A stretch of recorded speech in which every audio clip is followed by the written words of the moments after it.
Hey, what's going on, guys? Welcome back to the channel. We got a lot of new subscribers here. I appreciate you guys. If you haven't been tuning in, man, we play MLB The Show, Call of Duty, X Defiant, even though it's getting shut down. But right now, Mariners franchise here, definitely been a wild ride, I'll say that. We're into the year 2027. Here's what the roster looks like. And after the offseason, we did have some new additions I wanted to talk about. Brian Abreu, we brought him on. Actually, we were able to convince him to sign a 5-year deal at age 29, and we front-loaded it. So that'll be good for us as he ages a little bit. Big thing about him is just his clutch. Just a really good reliever in a pinch. Came over from Houston. We like that. Moving on down the line here, it's pretty much a lot of the same names that you saw from last year. We didn't make a whole bunch of drastic changes. It's already a great team. Brady Singer is going to be our 5th starting pitcher this year. He's coming off a weird year last year. He threw well, but also, didn't quite develop, I think, like a lot of people thought he would. He's got A potential. So we're going to see if maybe we can get a steal out of that. We're only paying him $10 million this year. Maybe we see that overall spike and go way up, and we end up with basically 5 aces in our rotation. So that's kind of the game we're playing this year. Sinker, slider, circle change, sweep, and curve. Doesn't throw anything straight. So we're pretty excited to see how he does this year. Brusdar Graterol, another big signing. 28-year-old reliever. We only put him on a 2-year deal. Whenever I have extra money, I like to see who I can rotate through the bullpen and see what kind of value I can get there. JP Crawford did end up coming back this season. I know I said that he wouldn't. JP played so well last year. He was also the postseason MVP. So we kind of had to bring him back for one more run. He hits the ball well. His defense is starting to fall off, but he's still playing well. So we want that left-handed bat at the top of the order. Cole Young just wasn't a good enough hitter for me to justify bringing him up yet. So that's what we got going on with that. Trevor Rogers, another bullpen piece we added. Disgusting left-hander, 29 years old.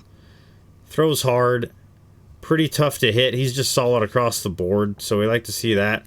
He also does have a ton of stamina, which is nice. He could almost be a starting pitcher, so that's kind of cool. Luis Arias is back. Gregory Santos is back. So here's Cole Young. This is our top shortstop prospect in our organization. We were originally going to play him this year. Just the bat is not developed enough for me to want to put him into that leadoff spot or really even put him in the lineup every day. The defense is there. Defense is great. We just need a little bit more from that bat. And it's not so much power. The power is fine. We really need some contact there. I'd like to see him in the 70s against both sides, which I think he can do this year. And then next year, he will be ready to go as our everyday shortstop. So we'll keep an eye on him as we move through the season. Gregory Soto, another lefty that we brought on this season. Just a solid lefty. Not too much to say about that. Doesn't give up a lot of hits and throws hard. That's one of those things we just love. Here we got Enrique Bradfield Jr. We picked him up in the Rule 5 draft. He's got, I think, 85 potential. So he's a guy that could end up being a good project for us moving forward. Great defender, great speed. Bat is not there. He will be on the bench for us this year. Probably rotating in against right-handed pitching if we need. Maybe against lefties too. He kind of hits the same against both sides. We just really like the defense and the speed. So we'll see a little bit of him. Dairon Blanco, kind of a minor league contract type situation. Good defender, good speed. Nate Eaton, the same thing. Great defender, great speed. These are just guys we're filling out our AAA team with that could have value at the big league level if we were to get some injuries or needed some speed off the bench. So talking about that a little bit. Other than that, it's pretty much the same thing. Oh, Raimel Tapia was another one. Same thing.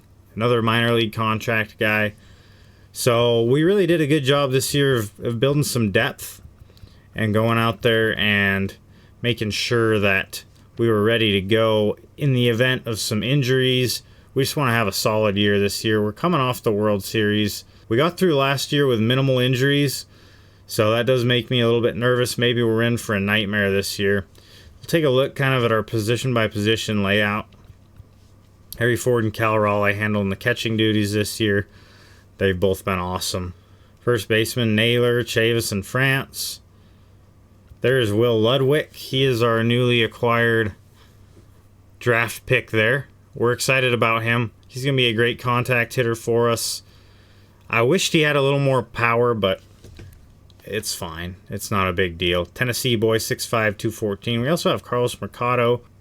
I'm not sure what he's going to end up doing. He's a left-handed bat. Has a little more pop, but not a lot of plate vision. I'm just not sure. I would rather have Ludwig. Ludwig's a year younger, so I think that's going to be the way we go there. And you see, of course, Naylor back for more this year. Ted Arnson is actually our top-rated second baseman on our roster.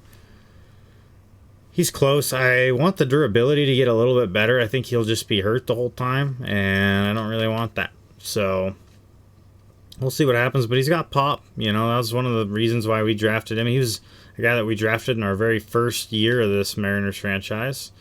We thought he was going to be better than he is, unfortunately. But so Josh Rojas will be handling the second baseman duties as usual. He's got only 2 years left of his contract. I think after that he'll probably be done. After the 2025 season, he just didn't quite put up the same numbers. The 2025 year was unbelievable. He hit .312. He had a .483 slug, .844 OPS, which was one of the best among second basemen, 38 doubles, 18 bombs. Unfortunately, last year wasn't quite the same year, although the counting numbers were similar, but the slug was way down. He was still productive. We'll see what he does this year. Arias will be back after winning the Gold Glove. We did send Locklear down to Double-A to see if we can polish him up a little bit more. He just hasn't been developing well. John Dahl is one of our draft picks. He's a good defender, but unfortunately not a great hitter. He's a switch hitter, though, so that's cool. Shortstop. This is where we had the drama. J.P. Crawford was the guy last year. We were going to let him go, but Cole Young just isn't quite ready for the big leagues yet with the bat. I don't want to call him up and rush him to the big leagues and have him struggle. He still has yet to hit real well in AAA, so we're going to see if maybe this year is the year that takes off for him. So JP's back for one more year, which will be great. That's a 20 home run guy at the top of the order, draws some walks. We love to see it. So left fielders, Dominic Canzone's our top-rated left fielder. We do have some great depth in the minors with some of our draft picks. Antonio Cosmo, James House, and Derek Reed are all great options. We'll have to see what ends up happening. Derek Reed is the youngest, and he's got the best arm out of these three. But Cosmo looks like he may be a better overall defender just because he's got more reaction. And then James House has the highest potential, but he also is rated pretty low for being 20 years old. So we'll have to see how that develops. I don't know who's going to end up being the top dog. One of these three guys is probably going to be the left fielder of the future. But for now, Dom Canzone, he's got B potential, 75 overall. We're going to see if the bat can keep developing. He plays pretty good defense. He's got a cannon of an arm. We saw that plenty last year. Absolute bazooka out there, so that's awesome. Julio Rodriguez, we know Julio. 46 homer guy last year, 38 doubles, 10 triples, 317, 371, 657 slug for 1,029 OPS. Absolute dog.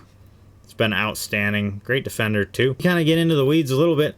Jonathan Clase, not a great hitter, but can play some defense and run. We talked about Enrique Bradfield a little bit. We're excited about him. And then, of course, Taylor Trammell, kind of the all-or-nothing guy.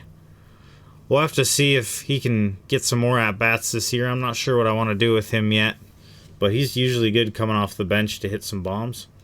Lane Thomas in the last year of his contract here in right field. That'll be interesting to see what happens. And then, of course, Lee Hamill, an outfield prospect that we have who hits lefties pretty well. Looks like he could be a good defender moving forward with a little bit of speed. Be interesting to see how he continues to develop. A potential 21 years old, so kind of old to be a 52. These guys are kind of long-term projects.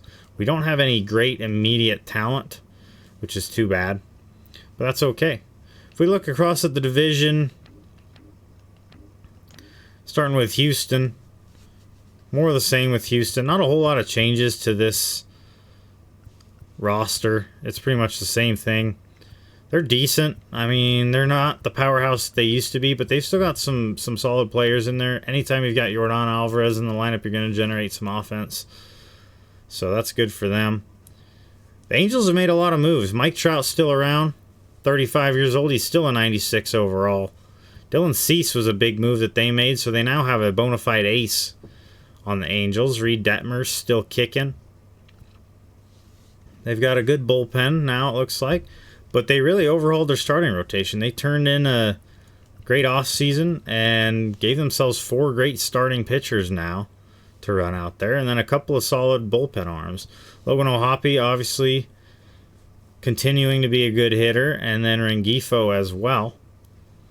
The rest of the roster's a little bit shaky, but you still got some nice pieces here and there. Some guys that can do some work. They picked up Gavin Lux, which should be interesting. It'll be interesting to see if he kind of turns into a stud for them. Anaheim's a good place to hit, so that's exciting. Oakland A's might have some of the best young talent in Major League Baseball going into 2027. They did end up picking up Max Fried, who's an absolute stud. We know that. Great pitcher. Came off a pretty good year last year, 11-14 with Oakland. They picked him up right at the free agency in 2025, so he has been with the team for a little bit. I haven't had to face him too many times, but he's obviously their top of the rotation guy. Steven Kwan has been a nice piece for him. Great defender, great hitter. Although last year was pretty disappointing for him. He only hit 240, so he hasn't paid off. But Garrett Crochet is in there as well. So a couple of big lefties, which is good for them because I really struggle against lefties. This is where things start to get interesting. The Oakland A's have 2 of the best draft picks in all of baseball right now. Tom Hirsch ended up being a 94 potential shortstop. They picked him up when he was 18 years old. You can see he's starting to develop. 74 vision, 74 discipline is crazy for somebody that young. He's going to really play well. He's going to sim well. Last year, he hit 279 with 11 home runs in 82 games. I'm hoping he plays all 162 this year because he's really good. He's like a 5-tool guy. He can hit for contact, he can hit for power, plays great defense, and runs well. So we'll have to see how Tom Hirsch develops. Now, I think Miami originally drafted him, but the Oakland A's made a trade for him. And then Bernardo Sanchez, who, if you look at this, we'll pull up the edit here and I'll show you the attributes. 99 potential. This could be one of the best players we've ever seen in the game. 91 speed, can hit both sides, good defender, and he's durable. Like generational talent right here in Oakland. So those 2 guys, if they make a big jump this year, it could really be crazy. And then you mix in Ryan Noda, Esteury Ruiz, of course, and Tyler Soderstrom as a catcher. You've got a pretty decent team here in Oakland. I'll be interested to see how they finish because the starting rotation seems to be good. They've got a lot of young talent with a lot of potential. Mason Miller's in there. So, yeah. That's the Oakland A's. Pretty good team. I think that they've got a lot of potential there. You know us. Texas Rangers have been good every single year. This year is no different. Seager, Adolis, and Evan Carter have been carrying that offense. I mean, those are 3 absolute dogs, and they're great on both sides of the ball. Dustin May was a signing. I believe that was this year. Yep. Signed after leaving the Dodgers. Texas picked him up on a 4-year deal. So that'll lock down the top of that pitching rotation. Josh Young in there. Nathaniel Lowe, Ezekiel Duran, and Leody Taveras. I mean, the lineup top to bottom is crazy. Their pitching's a little shakier than normal, but Jordan Romano and AJ Minter will help that. You got DeGrom in there. Ray Geronimo always gives me a hard time. And then, of course, you got Wyatt Langford. So, really, really good stuff by the Texas Rangers. They're going to be contenders for the division as well. If I had to guess and make some predictions, I would say that the Rangers, the Mariners, and the A's are the top teams in the AL West. But we'll just have to see what happens there. But anyway, that's it for that. That's just kind of a little preview of the season. Wanted to break down the moves we made and some of the plans that we have for the future, as well as some of the other teams that made some moves in the offseason and some of their development. So thanks for tuning in, guys. Appreciate it. I'll catch you on the next one. Y'all take care.